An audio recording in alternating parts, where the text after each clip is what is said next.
¿Alguna vez has mirado una brújula y pensado que apunta hacia algo permanente, inamovible, eterno? ¿Has sentido esa certeza reconfortante de que existe un norte verdadero, un punto fijo en este mundo caótico?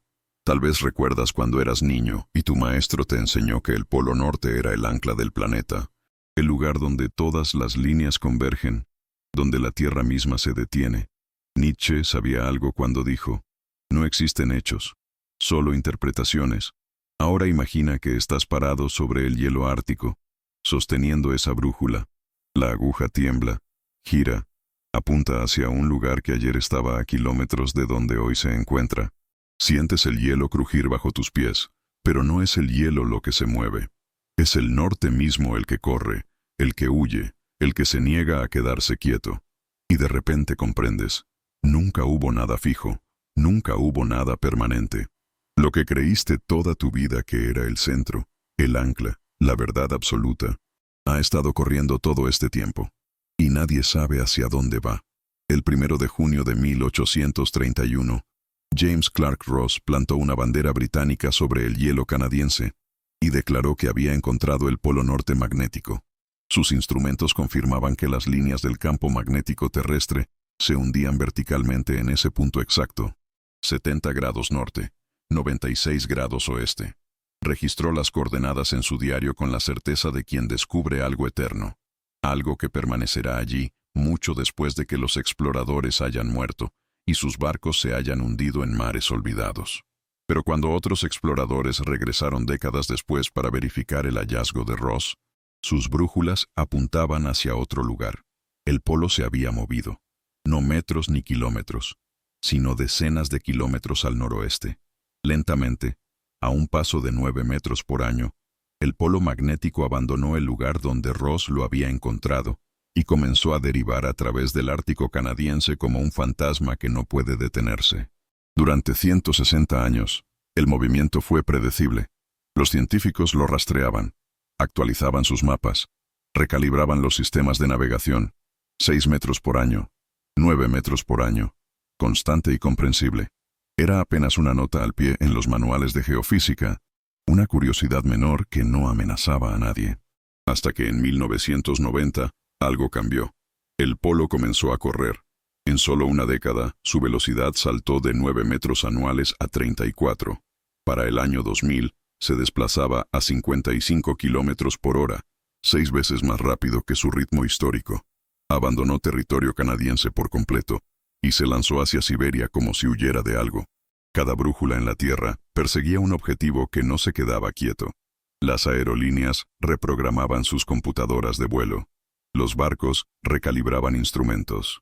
Las unidades GPS militares requerían actualizaciones constantes porque el norte magnético, ese punto invisible que había guiado a la humanidad durante 2 siglos, corría sin avisar y sin explicación. Entonces, alrededor de 2015, sucedió algo más extraño aún. El polo desaceleró, no gradualmente sino de golpe. Su velocidad cayó de 55 kilómetros anuales a 35 en apenas 5 años. La desaceleración más rápida jamás registrada, como si algo en las profundidades de la Tierra hubiera pisado el freno. Hoy el polo magnético descansa en algún lugar del océano Ártico al norte de Siberia, a más de 2.300 kilómetros de donde Ross lo encontró. Todavía se mueve, todavía cambia de velocidad, todavía se niega a seguir cualquier patrón que los científicos puedan predecir. Y en algún lugar bajo el hielo, en el núcleo de hierro fundido del planeta, fuerzas que nadie comprende lo empujan hacia otra parte. Cada 5 años los científicos publican un modelo actualizado del campo magnético terrestre. Los sistemas de navegación en todo el mundo dependen de ese modelo. Dispositivos GPS, teléfonos inteligentes, aviones, barcos, submarinos, todos usan el norte magnético para orientarse. Cuando el polo se aleja demasiado de las predicciones del modelo, todo comienza a apuntar en la dirección equivocada. En 2019, los científicos rompieron el protocolo. Lanzaron un nuevo modelo magnético un año completo antes de lo programado, algo que nunca se había hecho. El polo se había acelerado tanto que el pronóstico de 5 años falló. Si hubieras intentado navegar desde Sudáfrica hasta el Reino Unido usando el modelo antiguo, habrías terminado 150 kilómetros fuera de curso. Las aerolíneas volaban con datos obsoletos. Los barcos calculaban posiciones incorrectas. El modelo no era solo inexacto, era peligroso. La actualización de diciembre de 2024 trajo más malas noticias. Los científicos mejoraron la resolución del modelo por un factor de 10, no porque quisieran mejor precisión, sino porque la necesitaban. El campo magnético mismo se está volviendo inestable. El polo no solo deriva, se tambalea. Cada día traza una trayectoria elíptica de unos 120 kilómetros de ancho, girando alrededor de algún centro invisible que no deja de moverse. Desde que Ross plantó su bandera en 1831, el polo ha viajado la distancia de Nueva York a Miami. Ha cubierto más terreno que la mayoría de las personas recorren en toda una vida, y el camino no tiene sentido. Durante 160 años se arrastró hacia el noroeste al ritmo de una caminata. Luego corrió hacia el este durante 25 años. Después frenó abruptamente sin razón aparente. Los científicos lo rastrean con satélites, lo miden con instrumentos, lo mapean con modelos matemáticos, pero no pueden predecirlo. El modelo de 2024 pronostica la posición del polo hasta 2029, pero el pronóstico viene con una advertencia. Esto podría estar equivocado. El polo podría seguir desacelerando. Podría acelerar de nuevo. Podría cambiar de dirección por completo. Nadie lo sabe. El campo magnético se ha debilitado en un 9% durante los últimos 200 años. En algunas regiones como la anomalía del Atlántico Sur, el campo ha colapsado tanto que los satélites que pasan por allí experimentan fallas en el equipo. Computadoras portátiles se han estrellado en vuelos de transbordadores espaciales. El campo no solo está cambiando, está fallando.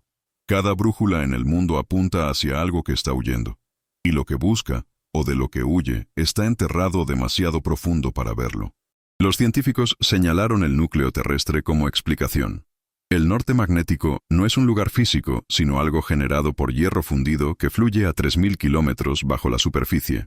El núcleo exterior es una masa turbulenta de metal líquido calentado a miles de grados, girando con la rotación del planeta. Cuando los patrones de flujo cambian, el campo magnético se desplaza. Tenía sentido. Causa y efecto simple.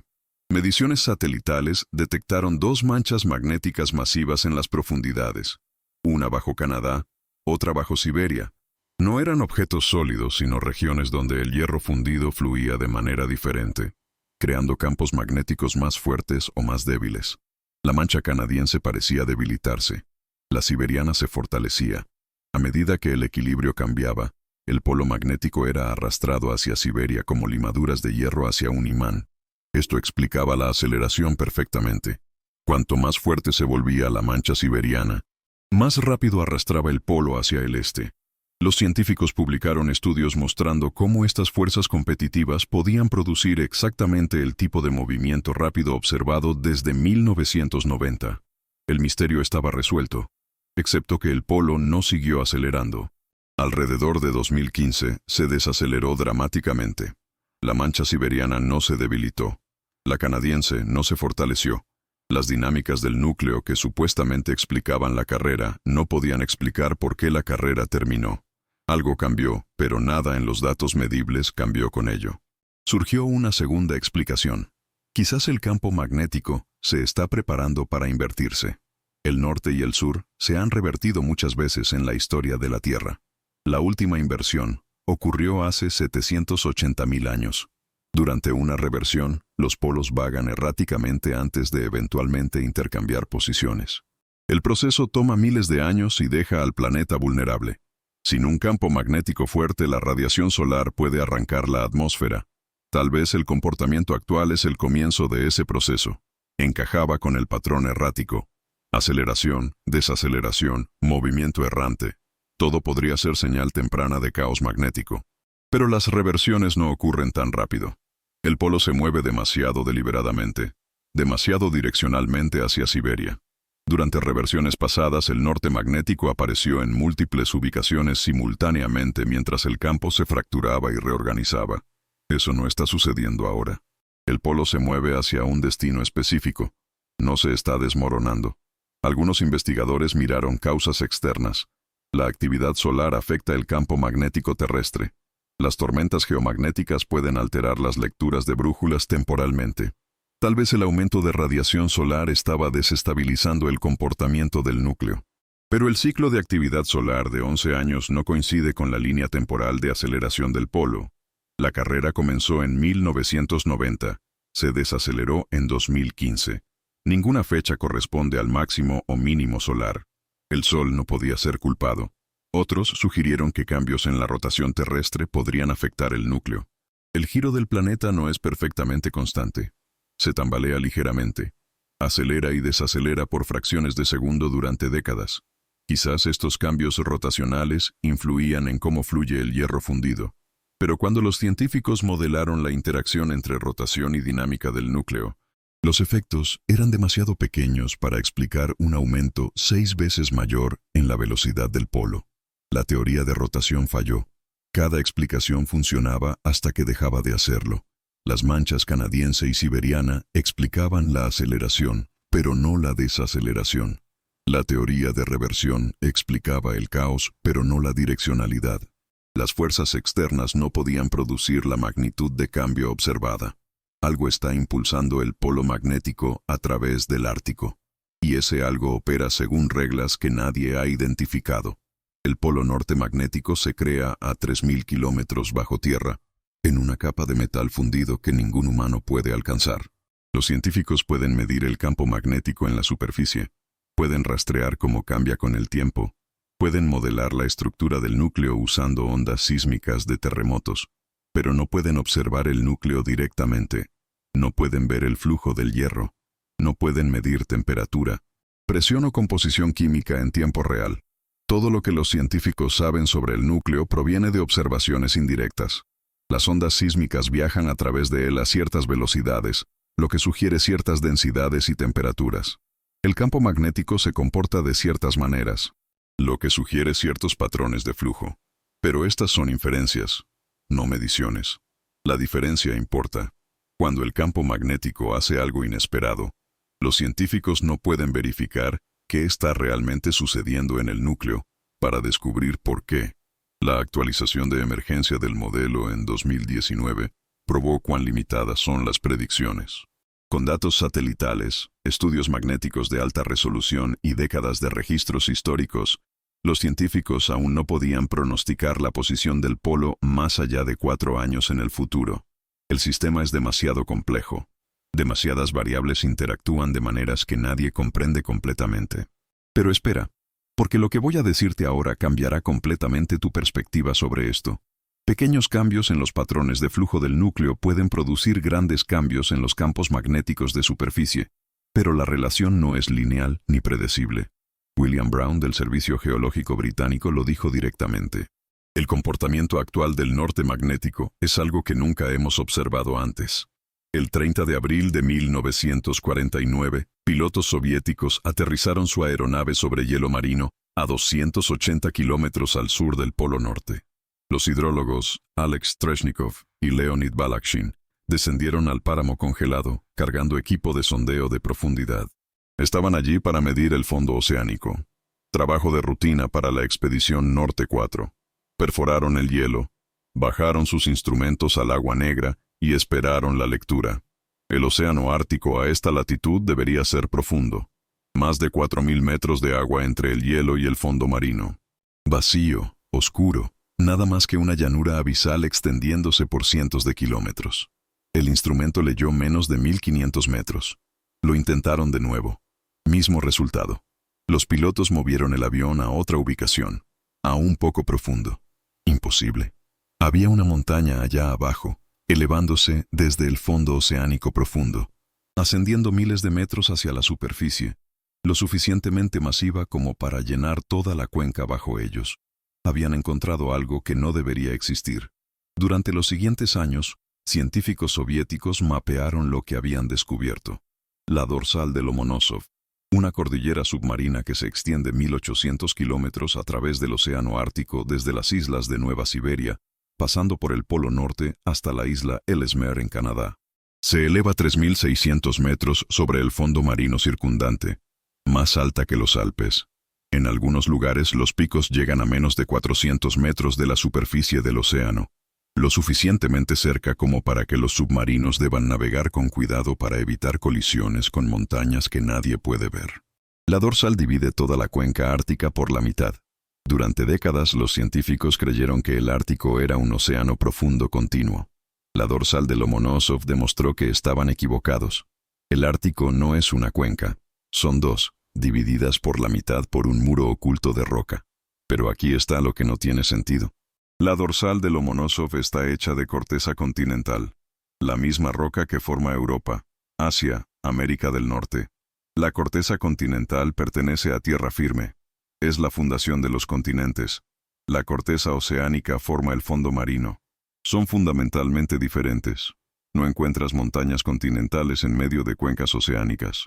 Sin embargo, allí está, 1800 kilómetros de roca continental enterrada bajo el hielo ártico, cruzando un océano donde la roca continental no tiene razón de estar.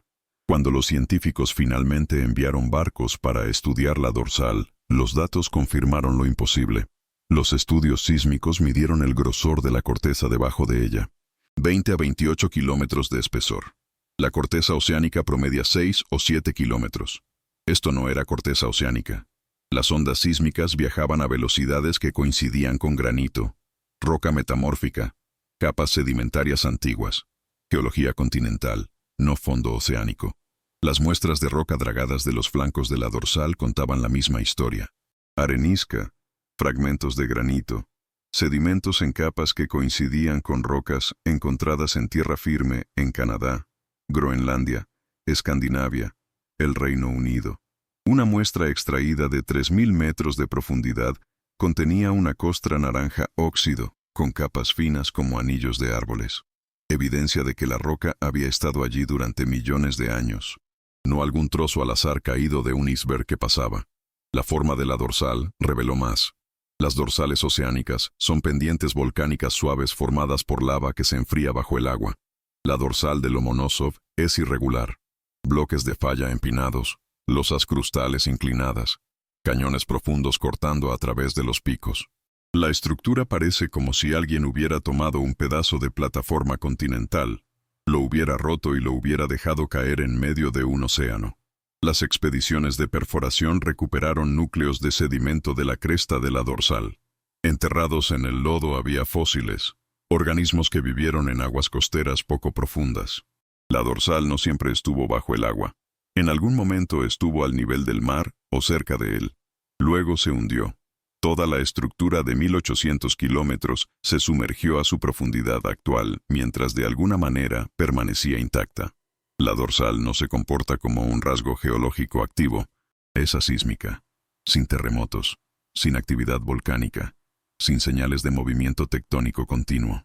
Solo está allí congelada en su lugar. Un fragmento continental encerrado bajo el hielo ártico sin explicación de cómo llegó. En 1963, un geólogo llamado Tuzo Wilson propuso una explicación. La dorsal de Lomonosov una vez fue parte del norte de Europa. Hace unos 56 millones de años, fuerzas tectónicas la arrancaron del margen del mar de Barents, desgarraron una astilla de 1800 kilómetros de continente limpiamente del borde de Eurasia. A medida que la cuenca euroasiática se abrió mediante expansión del fondo marino, la dorsal derivó con ella, eventualmente alcanzando su posición actual en medio del océano Ártico. Tenía sentido. La geología de la dorsal coincidía con las plataformas del mar de Barents. El momento se alineaba con la apertura del Atlántico Norte. Los estudios magnéticos mostraron que la expansión del fondo marino comenzó hace unos 56 millones de años, exactamente cuando el modelo de Wilson decía que la dorsal se separó. Problema resuelto. Excepto que el rifting continental no funciona así. Cuando los continentes se separan, se fracturan en pedazos desordenados y revueltos, no en cordilleras continuas limpias. El rift de África Oriental está desgarrando África en dos y el límite es caótico. Zonas de falla, campos volcánicos, corteza destrozada extendiéndose por cientos de kilómetros. La dorsal de Lomonosov es una línea recta, demasiado ordenada, demasiado intacta, demasiado geométricamente perfecta para ser un fragmento de rift. Los estudios sísmicos avanzados en los años 90 empeoraron las cosas. El borde de la dorsal que enfrenta la cuenca euroasiática No mostraba signos de rifting en absoluto. En lugar de bloques de falla rotos e inclinados, había un muro vertical, un escarpe casi vertical elevándose 2.700 metros desde el fondo oceánico. Así no se ven los márgenes riftados. Eso es una falla transformante donde dos placas tectónicas se deslizan una junto a la otra. Pero las fallas transformantes no transportan astillas continentales miles de kilómetros a través de océanos. Muelen y cizallan y pulverizan la corteza en escombros. La dorsal de Lomonosov parece como si alguien hubiera levantado una sección de plataforma continental y la hubiera colocado en el océano Ártico sin romperla. Algunos investigadores propusieron que la dorsal era parte de Arctida, una hipotética masa terrestre antigua que existió antes de que se formara el Ártico actual. Durante la ruptura de supercontinentes hace cientos de millones de años, Arctida supuestamente se hizo añicos y la dorsal de Lomonosov fue una de las piezas sobrevivientes. Explicaba la composición continental. Pero si la dorsal es un fragmento, ¿dónde está el resto de Arctida? Las cuencas oceánicas circundantes deberían contener otros trozos de ese continente antiguo. No lo hacen. Solo la dorsal sola, aislada. Imposible. Otros sugirieron que la dorsal se formó mediante procesos volcánicos. Magma espeso acumulándose para crear algo que parece continental pero no lo es. Los modelos de gravedad apoyaban la idea. La corteza gruesa podía formarse del volcanismo sin necesitar un origen continental. Pero las muestras de roca mataron esa teoría. La dorsal contiene granito, roca metamórfica y capas sedimentarias. Ninguna de esas se forma por erupciones volcánicas submarinas. Las mesetas volcánicas son basalto. La dorsal de Lomonosov es granito. En agosto de 2007, Rusia envió 2 sumergibles de aguas profundas a la dorsal. Descendieron 4.200 metros hasta el fondo marino y plantaron una bandera rusa de titanio en el lecho oceánico. La expedición recolectó más muestras, realizó más estudios, confirmó lo que todos ya sabían. La dorsal es corteza continental. Rusia la reclamó como extensión de la plataforma siberiana. Dinamarca reclamó que se conecta con Groenlandia. Canadá reclamó que se extiende desde la isla Ellesmere. La lucha geopolítica desencadenó más investigación. Barcos de múltiples naciones estudiaron la dorsal, recolectaron datos de gravedad, mapearon anomalías magnéticas, dragaron más muestras de roca. Cada expedición confirmó los mismos hechos contradictorios. La dorsal de Lomonosov es un continente sentado en un océano donde los continentes no pertenecen. La dorsal de Lomonosov está enterrada bajo miles de metros de hielo y agua de mar en uno de los ambientes más hostiles de la Tierra. La observación directa es casi imposible. Los científicos perforan núcleos poco profundos, dragan rocas de los flancos, rebotan ondas sísmicas de las capas subsuperficiales. Pueden describir de qué está hecha la dorsal. Pueden medir sus dimensiones. Pueden mapear su estructura. Pero no pueden ver cómo llegó allí. La historia de la dorsal abarca cientos de millones de años e involucra eventos tectónicos que ocurrieron antes de que los continentes modernos alcanzaran sus posiciones actuales. Reconstruir movimientos de placas antiguos requiere saber qué piezas de corteza se conectaban con cuáles otras, qué tan rápido se movieron, en qué dirección viajaron. Incluso con modelos computacionales avanzados, los científicos no pueden ponerse de acuerdo sobre dónde se originó la dorsal o cómo cruzó el océano Ártico sin romperse. La dorsal está tectónicamente muerta. Cualesquiera fuerzas que la moldearon terminaron hace millones de años. No hay proceso activo que observar. No hay deformación continua que medir. Es un remanente congelado, y todas las pistas de su formación están encerradas en capas de roca que los científicos apenas pueden acceder. Los reclamos territoriales han politizado la ciencia. Rusia financia estudios que apoyan que la dorsal se extiende desde Siberia. Dinamarca financia estudios conectándola con Groenlandia. Canadá financia estudios probando que es parte de la isla Ellesmere. Cada nación necesita que la dorsal sea suya porque quien sea dueño controla una sección masiva del fondo marino ártico y cualesquiera recursos que puedan estar enterrados allí. Las conclusiones objetivas se vuelven difíciles cuando cada equipo de investigación tiene una agenda política. La expedición de perforación de 2004 proporcionó la mirada más detallada a la historia sedimentaria de la dorsal, pero muestrearon un punto diminuto en una estructura de 1.800 kilómetros. Los núcleos revelaron cuándo la dorsal se hundió bajo el nivel del mar y cómo las condiciones árticas cambiaron durante millones de años. No explicaron de dónde vino la dorsal. Nadie disputa qué es la dorsal de Lomonosov, una cordillera continental en una cuenca oceánica. Los científicos la han medido, muestreado, mapeado de extremo a extremo. Pero las mediciones no resuelven el misterio central. La corteza continental no cruza cuencas oceánicas. Los fragmentos de rift no permanecen intactos durante miles de kilómetros. Las fallas transformantes no transportan gentilmente astillas continentales sin destrozarlas. La dorsal de Lomonosov es demasiado grande para ser un accidente, demasiado continua para ser un fragmento, demasiado continental para existir donde está. Y todavía en este video, voy a revelarte la conexión oculta entre esta dorsal imposible y la anomalía más perturbadora de todas, algo que los científicos descubrieron justo en el punto donde todas las líneas convergen. Algo que demuestra que la gravedad misma se comporta de maneras que los modelos no pueden explicar. En 2014, el buque de investigación ruso Akademik Fedorov pasó 2 meses rompiendo hielo en la región del Polo Norte, recolectando mediciones que ningún barco había tomado a latitudes tan altas. La tripulación operaba gravímetros, instrumentos que miden la atracción de la gravedad en cualquier punto de la superficie terrestre. Viajaron 10.000 kilómetros a través del hielo, deteniéndose cada pocos cientos de metros para tomar lecturas.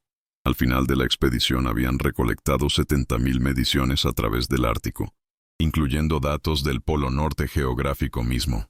La gravedad debería ser predecible. Los científicos pueden calcular qué debería medir en cualquier ubicación basándose en latitud, elevación y estructura crustal. La diferencia entre el valor medido y el valor predicho revela que está oculto bajo tierra. Depósitos densos de mineral, capas de roca enterradas, variaciones en el grosor de la corteza. Pequeñas desviaciones son normales, esperadas, útiles para mapear geología subsuperficial. El océano Ártico mostró algo completamente diferente. Los datos expusieron patrones en el campo gravitacional que no coincidían con nada en la superficie. No había montañas, no había fosas, ningún rasgo geológico obvio correspondía a lo que los instrumentos detectaron. Las anomalías no eran ruido aleatorio, formaban patrones coherentes, zonas de gravedad más fuerte y más débil extendiéndose por cientos de kilómetros. Algunas áreas tiraban más fuerte de lo que deberían, otras tiraban menos. Pero cuando los científicos intentaron hacer coincidir estos patrones con estructuras conocidas, dorsales, cuencas, capas de sedimento, nada encajaba. La gravedad se estaba doblando en el Polo Norte de maneras que no se suponía que lo hiciera. Antes de 2014, los datos de gravedad para el Alto Ártico provenían de satélites, que proporcionan solo imágenes gruesas, como mirar el fondo oceánico a través de vidrio esmerilado. El estudio basado en barcos logró una resolución mucho mayor que cualquier satélite podría manejar, lo suficientemente detallada como para mapear características que los satélites no podían ver.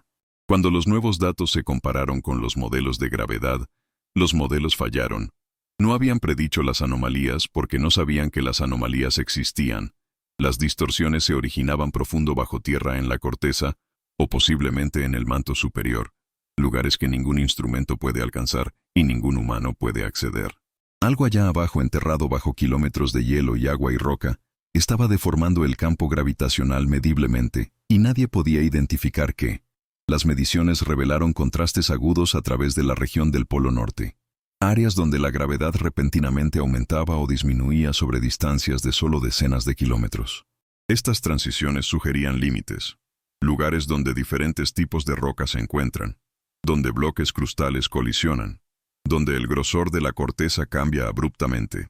Los límites crean anomalías porque diferentes rocas tienen diferentes densidades, y la densidad afecta la atracción gravitacional.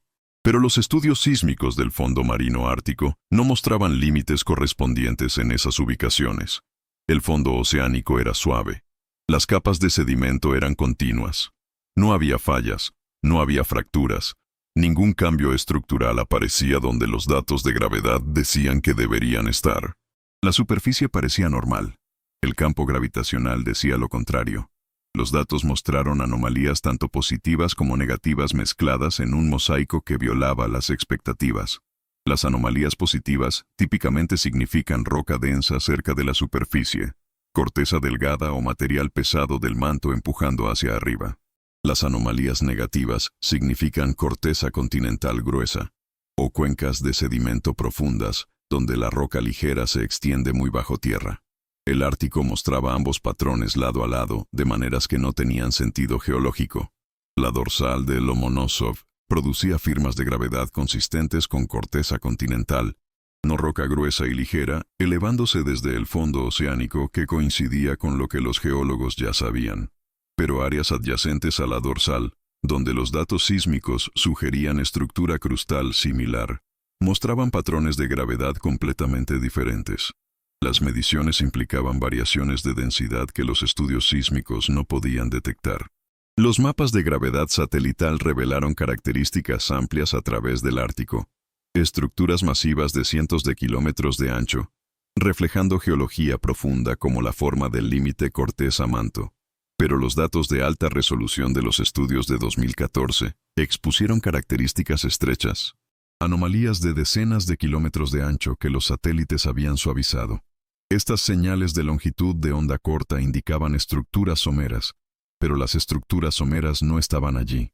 No había dorsales, no había características volcánicas, ninguna causa visible para las distorsiones de gravedad. Las mediciones tomadas directamente en el Polo Norte se desviaron de los valores predichos por cantidades medibles, no desviaciones grandes, milésimas de una unidad de aceleración gravitacional, pero consistentes, reproducibles. Cuando los científicos verificaron los instrumentos, no encontraron errores. Cuando compararon los datos con modelos satelitales, las mediciones del barco eran más precisas, pero mostraban características que los satélites habían perdido. Las anomalías eran reales. La gravedad en la cima del mundo estaba haciendo algo que no debería. Los científicos miraron primero la roca subsuperficial. Diferentes tipos tienen diferentes densidades. El granito es ligero, el basalto es pesado. La roca sedimentaria varía dependiendo de qué está hecha. Si el fondo marino ártico contenía distribuciones inesperadas de roca densa o ligera, eso podría deformar el campo gravitacional. Modelaron escenarios. Sedimento grueso en algunas áreas, intrusiones volcánicas, bloques crustales antiguos con composiciones inusuales. El problema era que los datos sísmicos revelaban qué rocas estaban realmente allí. Las ondas sísmicas viajan a diferentes velocidades a través de diferentes materiales, permitiendo a los científicos mapear geología subterránea indirectamente. Los estudios sísmicos no mostraban el tipo de variaciones dramáticas necesarias para explicar las anomalías de gravedad. La corteza bajo las áreas distorsionadas parecía similar a la corteza en áreas normales. Si existían diferencias de densidad, eran invisibles para los métodos sísmicos, pero lo suficientemente fuertes como para doblar la gravedad mediblemente. Algunos investigadores se enfocaron en fragmentos continentales ocultos. La corteza continental es más gruesa y ligera que la corteza oceánica, creando anomalías de gravedad en los límites. Tal vez el fondo ártico contenía microcontinentes enterrados o astillas riftadas que no habían sido identificadas. Piezas demasiado pequeñas o demasiado profundas para aparecer claramente en otros estudios, pero lo suficientemente grandes como para afectar el campo gravitacional. Pero los modelos de grosor crustal ya contabilizaban variaciones importantes. Agregar más bloques continentales ocultos requeriría revisar completamente esos modelos. Y hacerlo crearía conflictos con estudios magnéticos que rastrean la edad y tipo de corteza oceánica. Los datos magnéticos no apoyaban fragmentos continentales desconocidos en las ubicaciones donde aparecían anomalías de gravedad. Otros miraron más profundo. Variaciones en el manto superior bajo el océano Ártico. La roca del manto no es uniforme. La temperatura y composición afectan la densidad. Si el manto bajo el Polo Norte era más caliente o más frío de lo esperado, o contenía diferencias composicionales de eventos tectónicos antiguos, eso podría producir distorsiones de gravedad. Las imágenes sísmicas sugirieron una anomalía de velocidad lenta bajo el Polo Norte, posiblemente indicando manto más cálido. El manto más cálido es menos denso y crea anomalías de gravedad negativas, pero los datos de gravedad mostraron anomalías tanto positivas como negativas juntas, creando un mosaico complejo. Un solo punto caliente en el manto no haría eso. Múltiples anomalías de manto separadas, cada una afectando la gravedad de manera diferente, parecía improbable. El Ártico no ha experimentado el tipo de actividad volcánica reciente, sin subducción, sin rifting importante que crearía estructuras de manto variadas en proximidad tan cercana. Cada teoría explicaba fragmentos de la evidencia, pero colapsaba cuando se aplicaba al conjunto de datos completo. Las anomalías existían, las mediciones eran precisas, pero las estructuras subterráneas necesarias para crear esas anomalías no eran visibles en ningún otro dato. Las anomalías de gravedad no muestran qué hay bajo tierra, muestran la atracción acumulativa de todo lo que hay debajo. Convertir esa atracción en una imagen de la estructura subsuperficial requiere adivinar qué hay allá abajo. Tipos de roca, densidades, profundidades, grosores. El problema es que infinitos arreglos diferentes pueden producir lecturas de gravedad idénticas. Un cuerpo denso y somero atrae igual que un cuerpo más profundo y más grande. Capas gruesas de roca moderadamente densa parecen idénticas a capas delgadas de roca muy densa. Los científicos resuelven esto combinando gravedad con otros datos. Estudios sísmicos, estudios magnéticos, muestras de roca, conocimiento geológico. En la mayoría de los lugares de la Tierra eso funciona. En el Ártico no. La región es demasiado remota, demasiado cubierta, demasiado difícil de acceder. Los estudios sísmicos son escasos. Las muestras de roca del fondo oceánico profundo son casi imposibles de recolectar. Los datos magnéticos ayudan a mapear la corteza oceánica, pero no revelan densidad. Sin información independiente para limitar las interpretaciones, las anomalías de gravedad permanecen ambiguas.